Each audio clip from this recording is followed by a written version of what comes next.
Chapter 8. The Queen's Croquet Ground. A large rose tree stood near the entrance of the garden.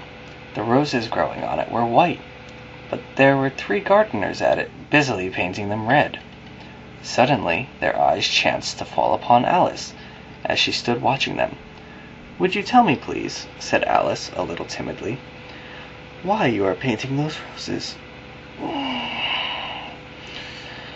5 and 7 said nothing, but looked at 2. 2 began in a low voice. "Why, the fact is, you see, miss, this here ought to have been a red rose tree, and we put a white one in by mistake.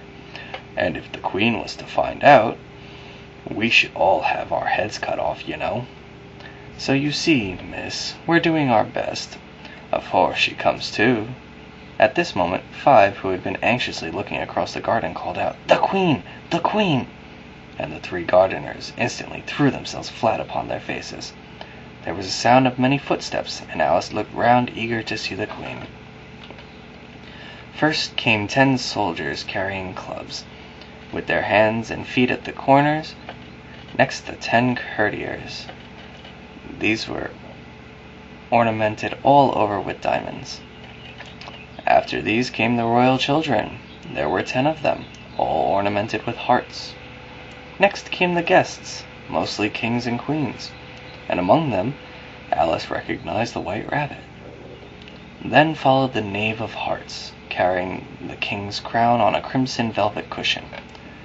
And last of all this grand procession came the King and Queen of Hearts.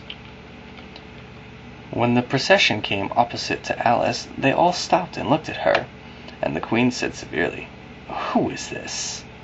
She said it to the Knave of Hearts, who only bowed and smiled in reply. "My name is Alice, so please your Majesty," said Alice very politely, but she added to herself, "Why, they're only a pack of cards after all." "Can you play croquet?" shouted the Queen. The question was evidently meant for Alice. "Yes," said Alice loudly. "Come on then," roared the Queen. It's a very fine day," said a timid voice to Alice. She was walking by the White Rabbit, who was peeping anxiously into her face. "Very," said Alice. "Where's the Duchess?" "Hush, hush," said the Rabbit. "She's under sentence of execution." "What for?" said Alice. "She boxed the Queen's ears," the Rabbit began. "Get to your places," shouted the Queen in a voice of thunder, and people began running about in all directions, tumbling up against each other. However, they got settled down in a minute or 2, and the game began. Alice thought she had never seen such a curious croquet ground in her life. It was all ridges and furrows. The croquet balls were live hedgehogs, and the mallets live flamingos, and the soldiers had to double themselves up and stand on their hands and feet to make the arches. The players all played at once, without waiting for turns, quarreling all the while and fighting for the hedgehogs, and in a very short time the Queen was in a furious passion, and went stamping about and shouting, "Off with his head!" or "Off with her head!" about once in a minute. "They're dreadfully fond of beheading people here," thought Alice. "The great wonder is that there's anyone left alive." She was looking about for some way of escape, when she noticed a curious appearance in the air. "It's the Cheshire Cat," she said to herself. "Now I shall have somebody to talk to." "How are you getting on?" said the cat. "I don't think they play fairly at all," Alice said in a rather complaining tone.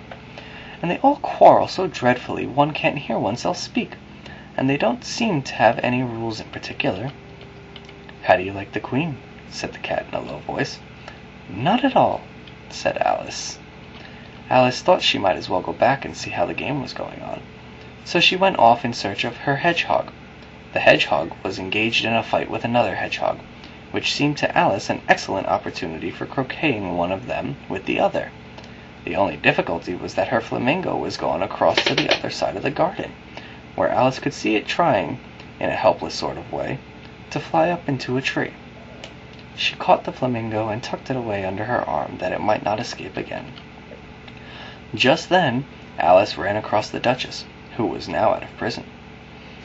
She tucked her arm affectionately into Alice's, and they walked off together. Alice was very glad to find her in such a pleasant temper. She was a little startled, however, when she heard the voice of the Duchess close to her ear. "You're thinking about something, my dear, and that makes you forget to talk." "The game's going on rather better now," Alice said, by way of keeping up the conversation a little. "'Tis so," said the Duchess, "and the moral of that is, 'Oh, 'tis love that makes the world go round.'" "Somebody said," Alice whispered, "that it's done by everybody minding his own business." "Ah, well, it means much the same thing," said the Duchess, digging her sharp little chin into Alice's shoulder, as she added, "and the moral of that is, take care of the scents and the sounds will take care of themselves." To Alice's great surprise, the Duchess's arm that was linked into hers began to tremble. Alice looked up, and there stood the Queen in front of them, with her arms folded, frowning like a thunderstorm. "Now I give you fair warning," shouted the Queen, stamping on the ground as she spoke. "Either you or your head must be off, and that in about half no time. Take your choice." The Duchess took her choice and was gone in a moment. "Let's go on with the game," the Queen said to Alice, and Alice was too much frightened to say a word, but slowly followed her back to the croquet ground. All the time they were playing, the Queen never left off quarrelling with other players and shouting, "Off with his head," or "Off with her head."